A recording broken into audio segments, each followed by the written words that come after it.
কোরআন মাজিদ পড়ার সময় আপনাকে অবশ্যই কলকলার সঠিক উচ্চারণ জানতে হবে এবং কোরআন মাজিদে আরও কিছু বিষয় আছে, যেমন সাক্তা এর বিবরণ। কোরআন মাজিদের 4 জায়গায় সাক্তার নিয়ম আছে। এই সাক্তার নিয়মগুলো যদি না জানেন, না বুঝেন, তাহলে কিন্তু আপনি কোরআন মাজিদ সম্পূর্ণ খতম দেওয়ার সময় ভুল করবেন। সামনে যেহেতু রমজান মাস, আমাদের অবশ্যই প্রত্যেকটা নিয়মকানুন শিখেই খতম দেওয়ার চেষ্টা করতে হবে। কারণ আমরা অনেকেই আছে, মা বোনেরা আছে বা ভাইয়েরা আছে, যারা কি করে কোরআন খতম দেয়, কিন্তু সব নিয়মকানুন না শেখার জন্য অনেক ভুল হয়, অনেক ভুল পড়ে। তো এই জন্য আপনাদেরকে প্রত্যেকটা বিষয়ে আপনাদেরকে শিখতে হবে ইনশাআল্লাহ। তো আজকের এই ভিডিওতে আমি আপনাদেরকে কিছু নিয়ম শেখাবো, যে নিয়মগুলো আপনারা আগে নাও শিখতে পারেন বা জানা ছিল না আপনাদের হয়তো এরকম। তো অবশ্যই ভিডিওটি সম্পূর্ণ দেখবেন, একটু টানবেন না ইনশাআল্লাহ। কলকলা সবাই বুঝি আমরা, কিন্তু সাক্তা, তারপর নুনে কুতনি, তারপর হচ্ছে এখানে র হরফটা কোথায় মোটা হয় কোথায় পাতলা হয়, এগুলো আমরা অনেকে বুঝি না। তো প্রথমে আমরা কলকলা শিখব। কলকলার পরিচয়। কলকলার অর্থ ধাক্কা দিয়ে পড়া। একটি ফুটবল মাটিতে নিক্ষেপ করলে যেরূপ আওয়াজ হয় অনুরূপ আওয়াজ করে কলকলা করে পড়তে হবে আর কি। আর কলকলা হরফ হলো 5টা, কফ, ত, বা, জিম, দাল।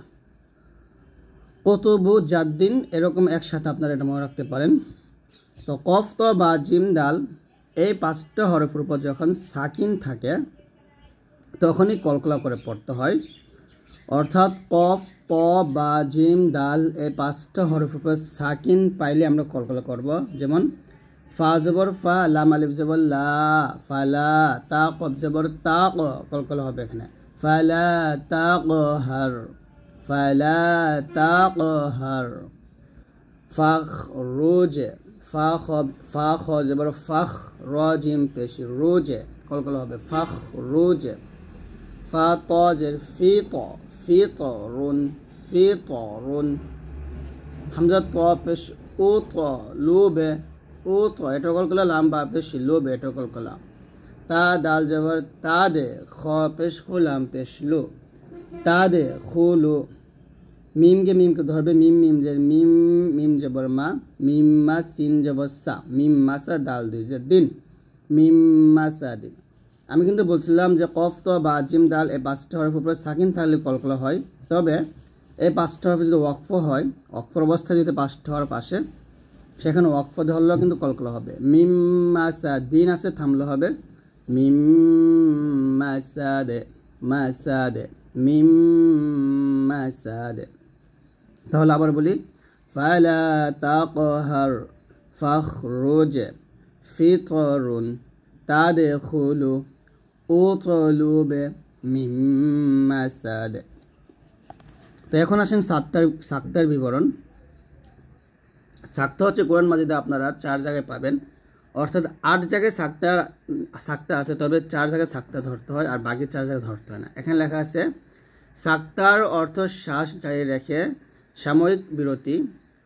পরিভাষায় কোরআন তেলাওয়াতের সময় নিঃশ্বাস জারি রেখে উচ্চারিত স্বর কিছুক্ষণের জন্য থেমে পুনরায় ওই সুরের মাধ্যমেই পরবর্তী অক্ষর পাঠ করাকে সাক্তা বলে।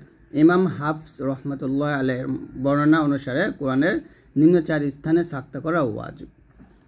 তো এখানে সাক্তা কীভাবে করবেন, যেমন এখানে সিন কাফ তাহা সাক্তা, এই যে এখানে সাক্তা, এই যে সাক্তা। একটা হচ্ছে সূরা কাহাফে আছে 1 নম্বর আয়াতে, সূরা ইয়াসিন 52 নম্বর আয়াত, সূরা কিয়ামা 27 নম্বর আয়াত, সূরা মুতাফফিফিন 14 নম্বর আয়াত, আর 18 নম্বর সূরা 36 নম্বর সূরা নম্বর, আর 75 সূরা নম্বর, 83 সূরা নম্বর। ঠিক আছে। তো যেমন সূরা কাহাফ 18 নম্বর সূরা 1 নম্বর আয়াত আপনারা এটা পাবেন, যেমন ওয়ালাম ইয়াজআল লাহু ইওয়াজা কয়্যিমা। এই যে আমি এখানে যা বলার পর একটু থেমে গেছি, তারপরে একটু পর কয়্যিমা বলছি, তার মানে এই না যে আমি এখানে শ্বাসটা ফেলে দিছি, আমার শ্বাস ঠিকই ছিল, শুধুমাত্র আমার আওয়াজটাকে বন্ধ করছি। মানে আমি এইটা এবং এইটা দুইটা কিন্তু এক শ্বাসেই পড়ছি। ওয়ালাম ইয়াজআল লাহু ইওয়াজা কয়্যিমা, এরকম। ঠিক একইভাবে এটাও পড়তে হবে, মিম মারকাদিনা হাযা। নাতে এসে আমার আওয়াজটা বন্ধ করে ফেলছি, তবে আমার শ্বাস কিন্তু আমি ফালাই নাই, শ্বাস ঠিকই ছিল। وقيل من راق এরকম كلا بل ران على قلوبهم এরকম। তো এই জায়গায় আপনারা সাক্তা করবেন, অবশ্যই এই চারটার মধ্যে সাক্তা করতে হবে। তো এই হলো সাক্তার নিয়ম, আশা করি আপনারা বুঝতেই পারছেন। তারপর নিয়মটা হচ্ছে যে র ও মানে রটা মোটটা ও পাতলা করার নিয়ম, পোর ও বারেকের বিবরণ। অর্থাৎ র না শুধু লাম এবং দুটো হরফ, পোর ও বারেক আপনি কোথায় মোটা হবে কোথায় পাতলা হবে বিষয়টা। এখানে পোর এর পরিচয়, পোর শব্দের অর্থ মোটা। পরিভাষায় কোনো হরফকে মুখ ভর্তি মোটা আওয়াজে উচ্চারণ করে পড়াকে পোর বলে। আর আল্লাহ শব্দ পোর পড়ার নিয়ম, আল্লাহ শব্দের মধ্যে লামের ডানে জবর কিংবা পেশ হলে উক্ত লামকে পোর করে পড়তে হয়। আল্লাহ ব্যতীত অন্য কোনো লামকে পোর করে পড়া যাবে না। এখানে বোঝানো হয়েছে যে এটা হচ্ছে আল্লাহু শব্দটা, এই যে আল্লাহ শব্দ লামটা।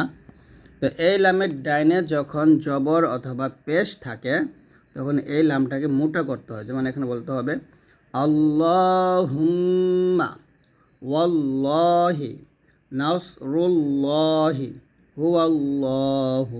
এখানে আল্লাহ বলতে হবে, ওয়াল্লাহ বলতে হবে, নাসরুল্লাহি বলতে হবে, হুয়াল্লাহু বলতে হবে। আর বারিকের পরিচয় হচ্ছে বারিক অর্থ পাতলা। পরিভাষায় কোনো হরফকে পাতলা আওয়াজে পড়াকে বারিক বলে।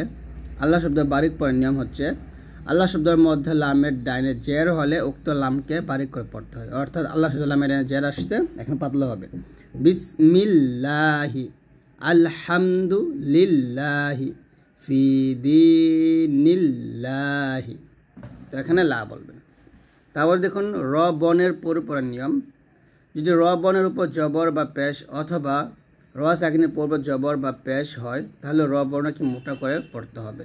যেমন রহিমুন, রাসূলুন, ইয়ারহামুনা, তারমিহিম, রাসূলুন, রুহামাউ, কুরআনুন, তুরহামুনা।